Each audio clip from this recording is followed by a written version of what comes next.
Pada suatu hari Rasulullah SAW ditemui oleh malaikat Jibril. Rasul pun bertanya, "Ada apa wahai Jibril?" Jibril menjawab, "Wahai Muhammad, sesungguhnya hari ini Allah Subhanahu wa Ta'ala sedang mengobarkan nyala api neraka, dan seluruh para malaikat amat ketakutan. Mereka tidak tahu harus bagaimana. Untung aku ingat," kata Jibril, "bahwa engkau Muhammad adalah sumber cinta dan sayang Allah Subhanahu wa Ta'ala kepada alam semesta. Dengan alasan itu aku kesini, bertabaruk mengambil berkah dengan cinta Allah kepada dirimu, ya Rasulullah, ya Muhammad." Rasulullah terdiam beberapa saat, kemudian bertanya lagi, "Wahai Jibril, ceritakan padaku bagaimana neraka itu sesungguhnya." Jibril menjawab, "Wahai Muhammad, neraka itu bagaikan lubang-lubang yang terdiri dari 7 tingkat. Jarak antara satu lubang dengan yang lain ialah perjalanan 70 tahun.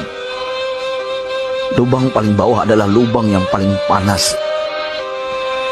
Nabi SAW meneruskan pertanyaannya, "Lalu siapakah penghuni lubang-lubang neraka itu, wahai Jibril?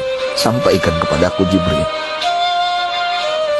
Jibril menjawab, "Lubang yang paling bawah diciptakan untuk orang-orang munafik.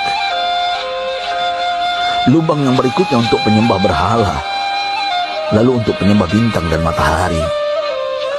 Jibril terus menerangkan penghuni tingkatan neraka hingga lubang yang kelima, tempat umat Yahudi, dan yang keenam dihuni oleh umat Nasrani.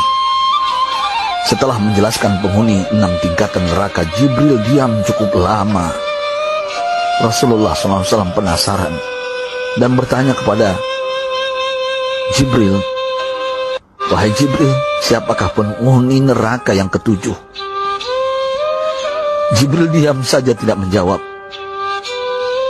Rasulullah SAW mengulangi pertanyaannya, tapi Jibril tetap diam. Rasulullah tambah penasaran dan mendesak Jibril agar dijawab pertanyaannya.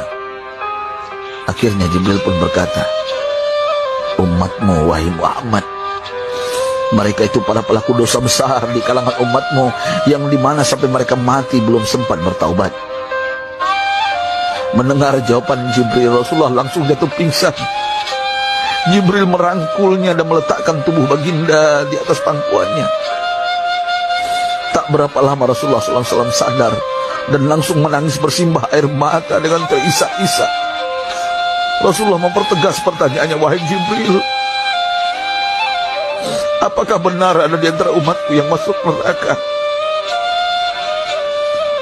Jibril menjawab, "Benar, wahai Muhammad, pelaku dosa besar di antara umatmu yang belum bertaubat." Setelah itu Rasulullah menghadap kiblat dan sujud kepada Allah dalam isak tangisnya.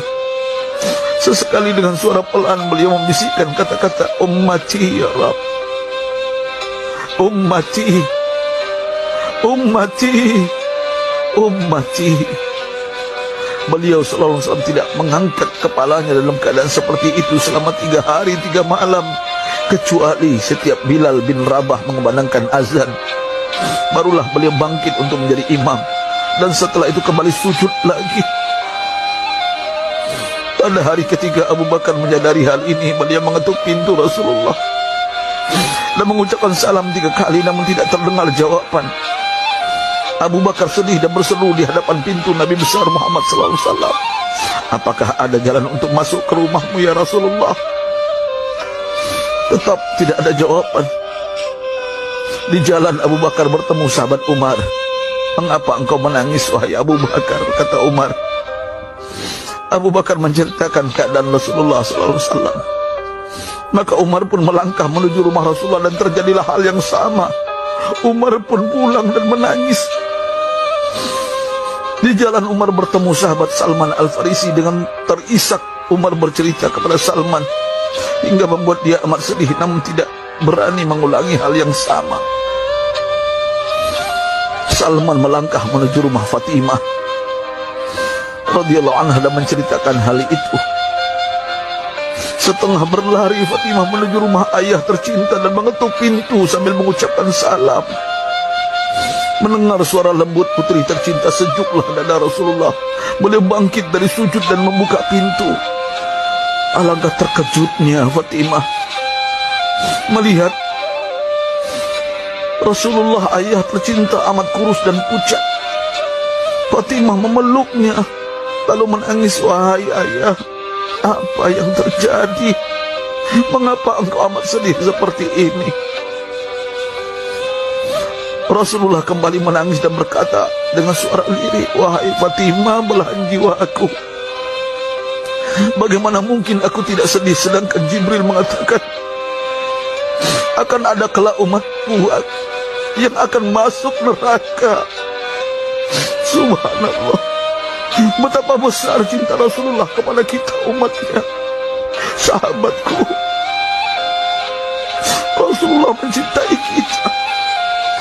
Antaman ma'aman ahbabta, engkau akan berkumpul dengan orang yang kau cintai. Mari kita mencintai baginda Nabi besar Muhammad SAW yang mencintai kita, umat yang tidak rela kita masuk neraka.